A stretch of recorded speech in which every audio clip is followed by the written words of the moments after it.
Hello and welcome to this session about big data with Python. And this one you find here in day 3, the fourth session.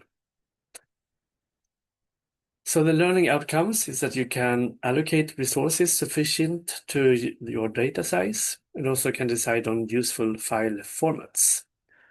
And understand some data chunking as a technique and also know where to learn more, basically. I can also add here that it's about which Python packages could be good to work with big data. So one keyword out there is this high performance data analytics, or HPTDA.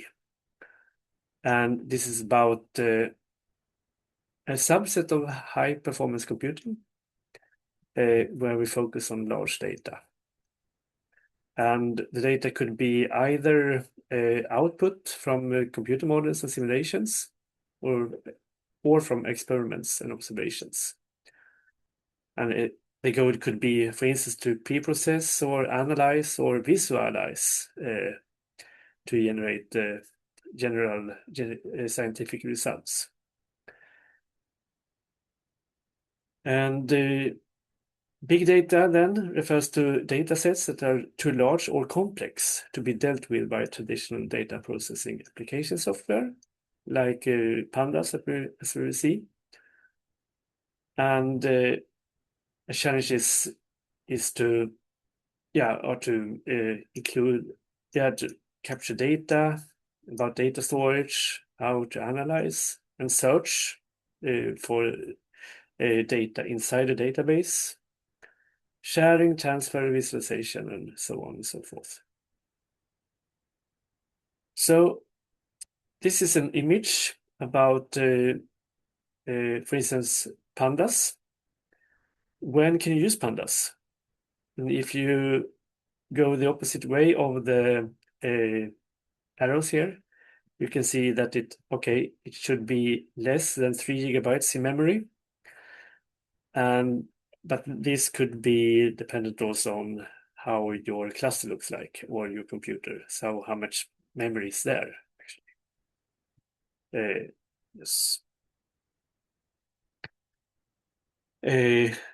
It can also work if your data is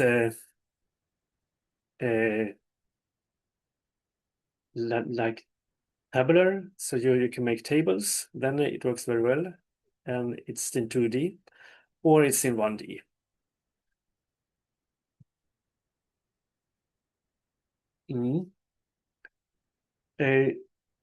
But otherwise, so if the data shape is larger than 2D, 3D, or even 4D or 5D, then X-array is the solution for you. And also if your data is more image-like, then X-array could be a package that you should use.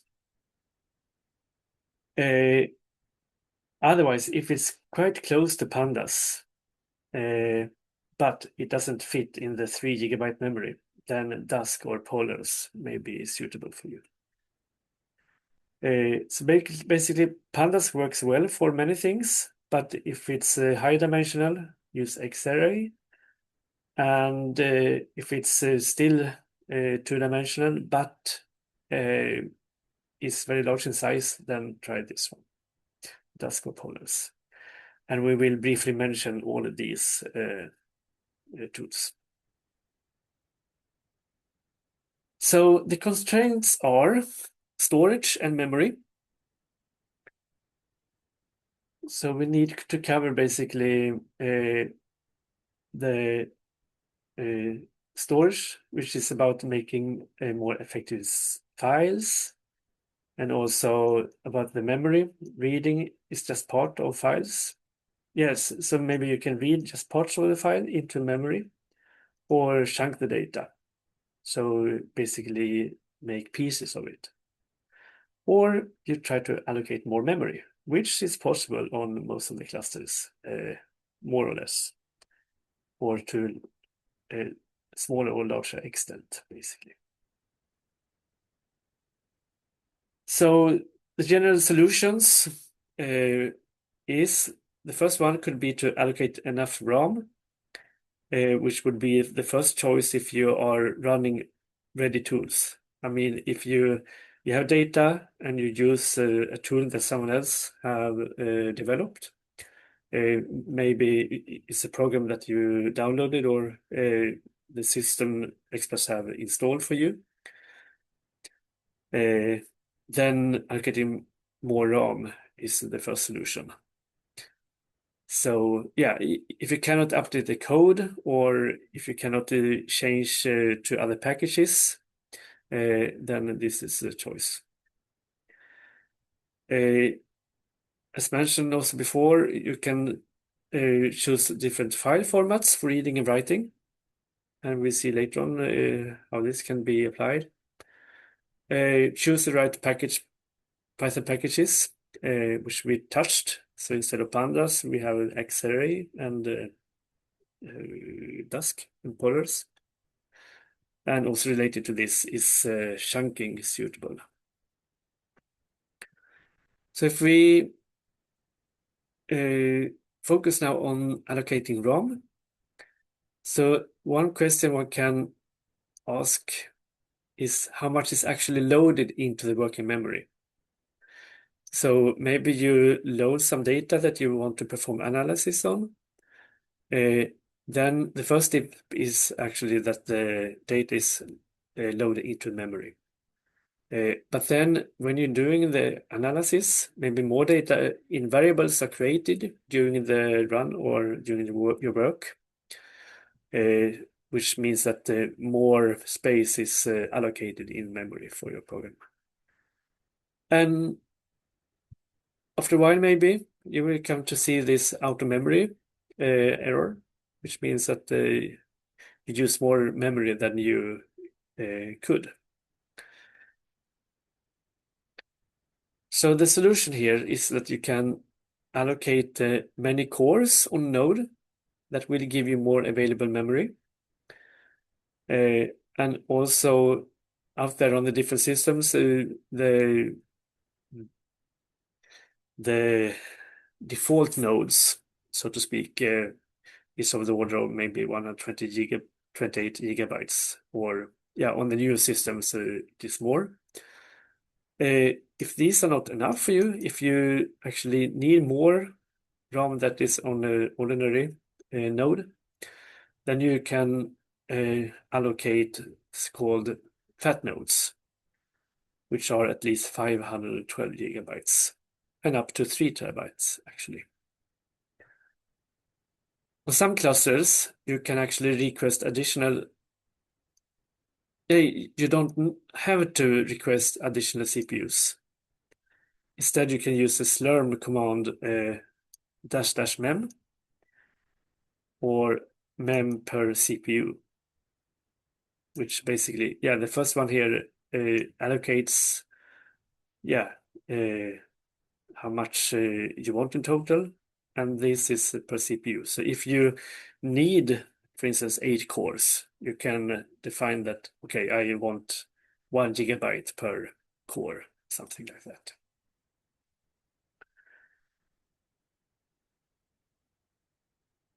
Yeah.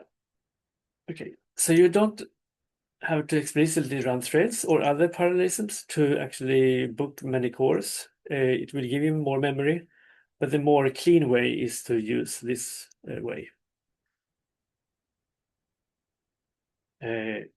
Yes. One can also say that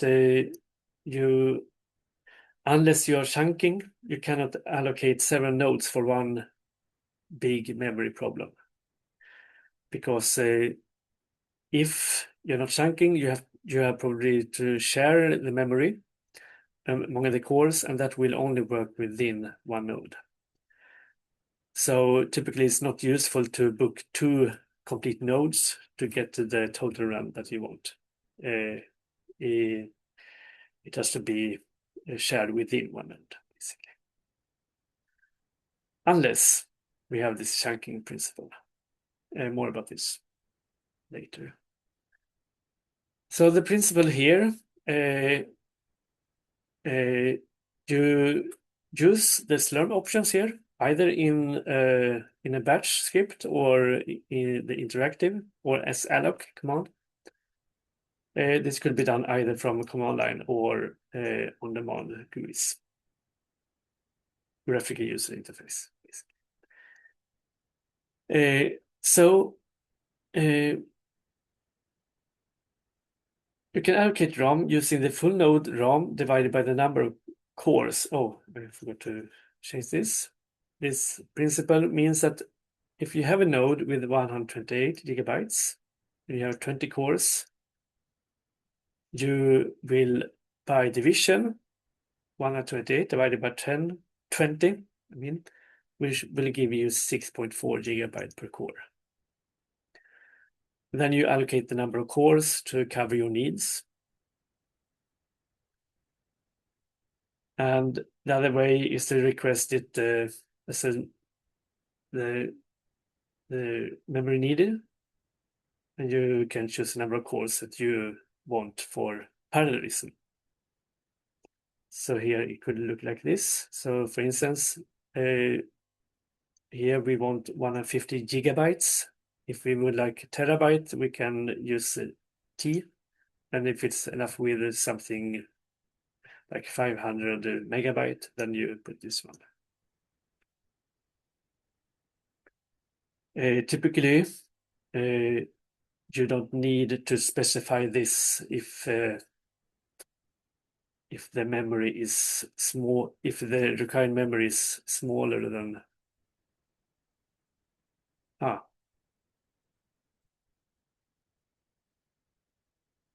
Oh, yeah, so this is total, of course. Yes. So if this is not needed if you needed like just 10 gigabytes or something. Or, less than this one.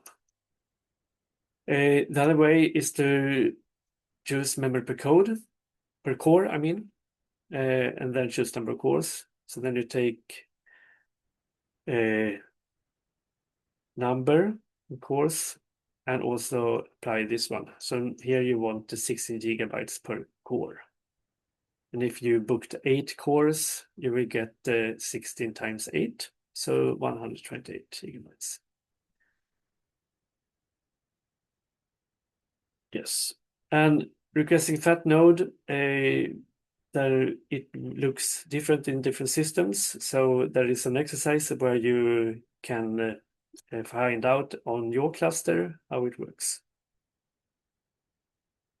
Here's an example in how it works on Tetralit.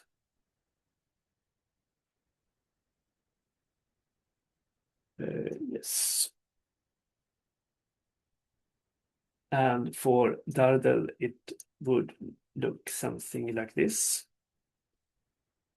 So salloc, and I use also this p shared, and I allocate only 2 cores.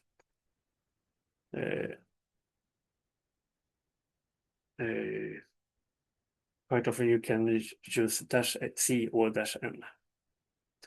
And 2 hours. And what would we like more? We want 50 gigabyte.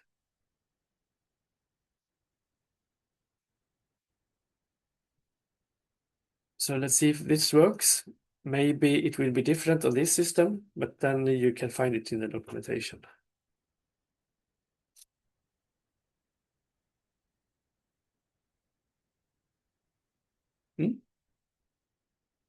So now probably it will take some time to actually get this because we requested many, lots of RAM. But here you see, started. It is ready at least, and we'll soon start. Yeah.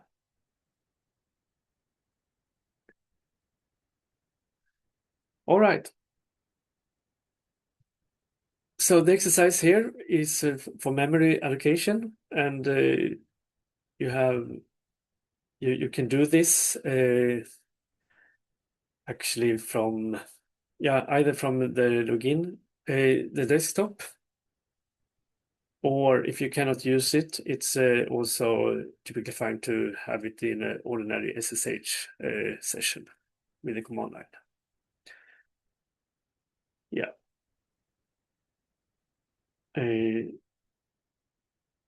So the exercise consists of several questions, but also that you should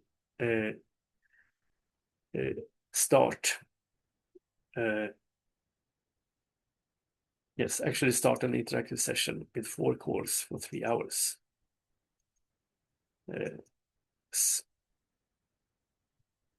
Okay.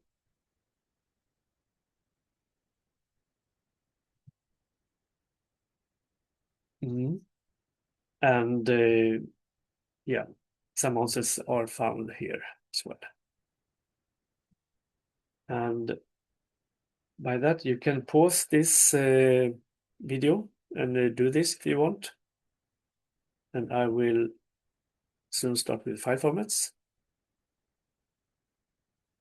And this is now.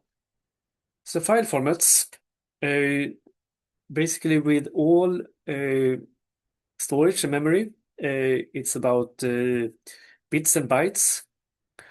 And if you forgot how this works, you have the answer here. And the data could be divided into numerical data, where we can speak about different data types depending on the precision we want. So if we want many decimals, for instance, you would like the double, and this take more space in the memory, basically. And if you don't need so much precision, the same data or data points will occupy less space. Text data is also a data type that one can read more about here if you want to. Then about the formats of the data or of the storage. Well, the data could be in tabular form, that means tables with the rows and columns. This is a bit related also to CSV files, comma-separated values. The good thing here is that it's human readable, so you can understand what's in the files. And yes, typically these can be read by NumPy and Pandas and so on, which is fine. Another category is greedy data, which is typically saved in a multidimensional rectangular grid. It could be 2-dimensional or even 3-dimensional. And then it could be,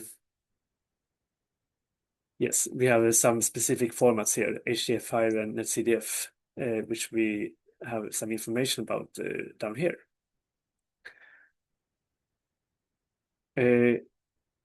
Also a bit related to this is metadata, which basically is data about the data.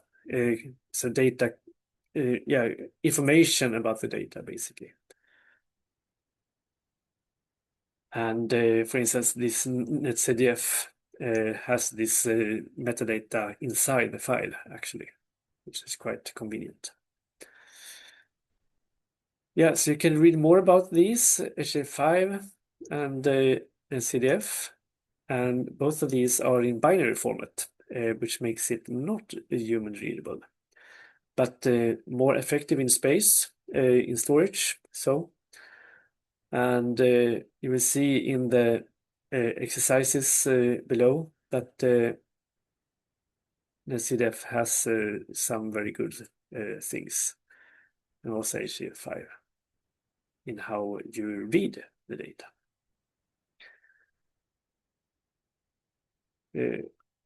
Yes, so this is covered in these exercises.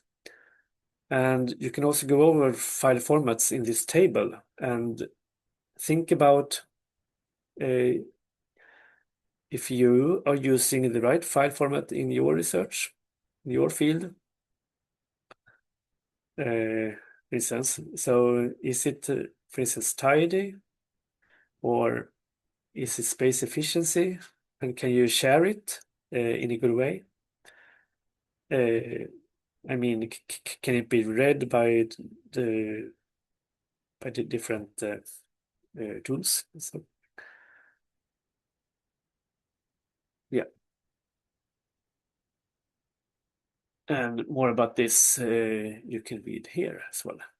It's another course. And then optional, if you have Jupyter or Spider or just in a Python shell, you can test some lines out in this about NetCDF, and then test yourself what is happening.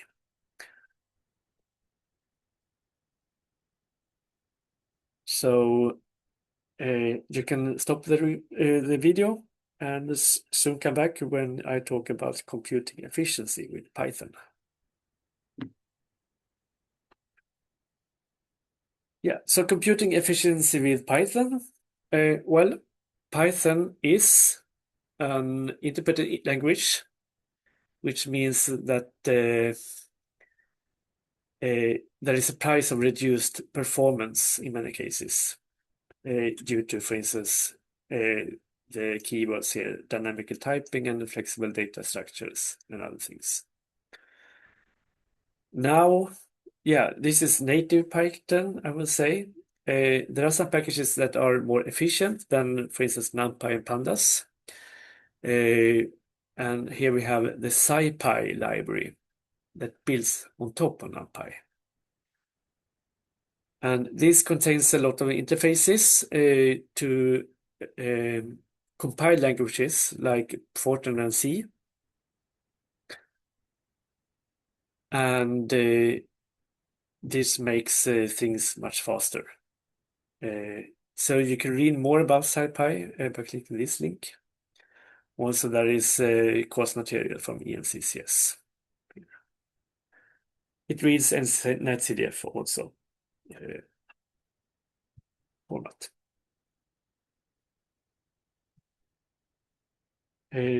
So then we have the Xarray package. So I could actually make this SciPy as a big heading, like Xarray package. So this builds also NumPy, but adds labels to multi-dimensional arrays. So for instance, it could be in the labels could be in the form of dimension, coordinates, and attributes. And then we have the ordinary arrays, multi-dimensional arrays, which are NumPy-like. So this is quite handy. Otherwise, it borrows from Pandas packages. And also, as we see in the next topic here, Dusk, is that it integrates tightly with it for parallel computing. And particularly tailored to working with NetCDF files. But also for other file formats as well, of course. And you can explore it a bit more in the option exercise below. So Dask, or Dask, that is a way to use more resources than available. Yes. So this is what we have here. If you have much memory, if you need much memory, then this Dask or Polars are the solution. And why? Well, it consists of two parts. We have Dask clusters, that is a dynamic task scheduler, and it's similar to workflow management systems, but optimized for interactive computational workloads. Yeah, what does this mean? Well, you can read more in the ENCCS course, but Yeah, I will soon come to another explanation or more detail, so we leave it for now. It's a scheduler. Also, we have the big data collection. So what we have here is that we can use this larger than memory or distributed environments, which means that one can distribute the data among several cores or several chunks in a pipeline.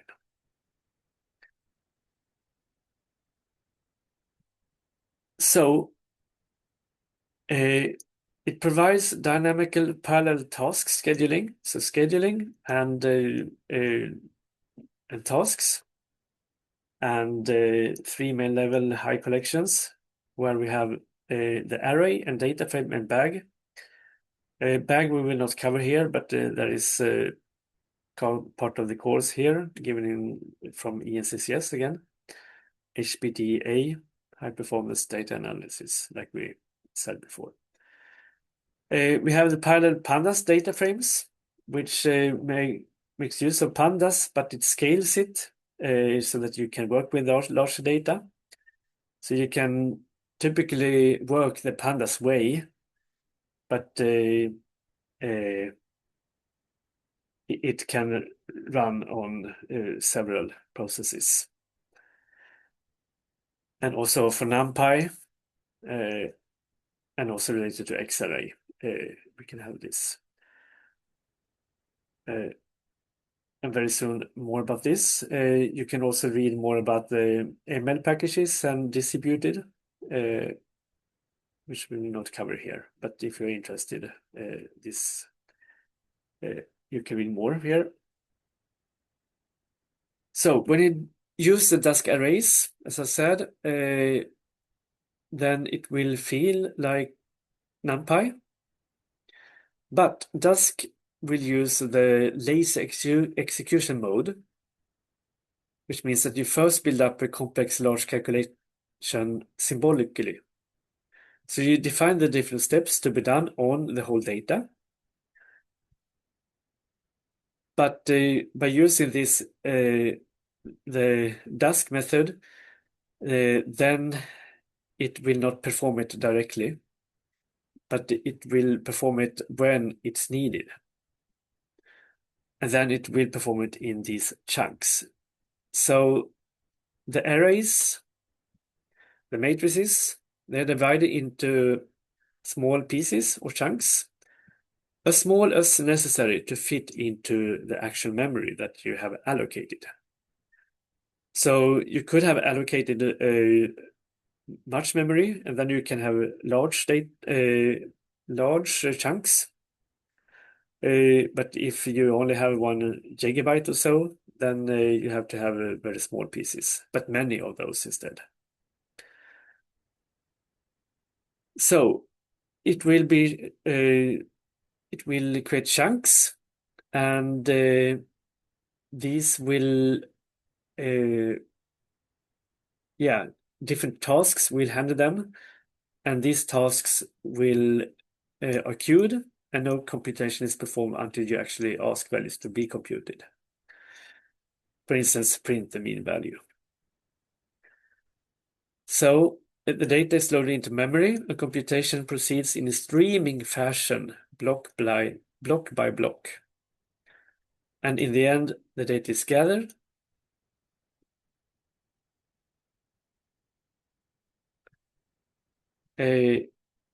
And important to note here is the number of chunks does not need to be equal to the number of cores. So you can have allocated 4 cores, for instance, but you can have more chunks, and that is also a good way to work.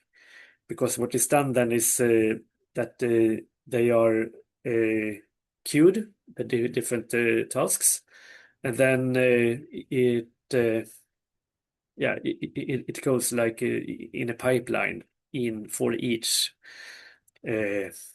core. So it can work in parallel, but for a time, taking each worker or thread or task will actually take one chunk in at a time and work with and calculate. In the end, the result is compiled like this. There is a bit to think of. So the chunk size and number of them affects the performance due to the administration of the chunking and the combination later. And this is basically what I just explained, that if you have several cores, then the different chunks are distributed, but you can have several chunks per core, and then it will be performed in a pipeline fashion. So here's an example where you create a matrix with a size 10,000 times 10,000. So it's basically 100 million data points.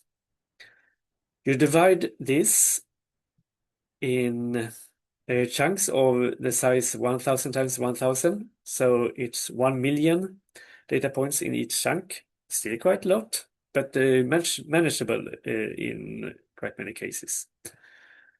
And this will add up to 100 chunks for the total of this. This is the definition. So you define the chunk size here. So DA stands for Dusk Array in this case. Then you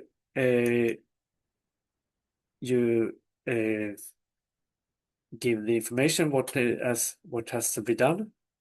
This is done by this, and then it runs on multiple threads on one node, or it could also be distributed to multiple nodes, as I said before. So here in total, you're not at all limited by RAM memory. And also you're not limited by that you have to share memory among the cores.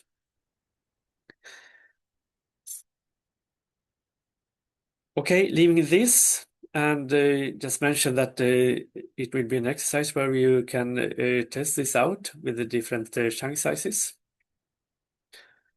So now we come to the Polars package, which is a Python package that presents itself as a blazingly fast data frame library. So it's basically parallelisms. So it distributes among the cores that you have. And it can also then handle data sets much larger than your available RAM. And more about this you can read here in this link. So regarding the packages then and exercises, you could probably run from the command line, but if you want some graphics, then the interactive use is better. Yes, so here are some instructions for the different clusters. And this for Dadel I will fix quite soon. So next time you see this, maybe this has been arranged. And this is a chunk size exercise in Dusk. Then you can also read and test X-array, or choose one of them, which suits you best, and also polars. So yeah. Oh, the tips don't show up here. So this I have to fix as well.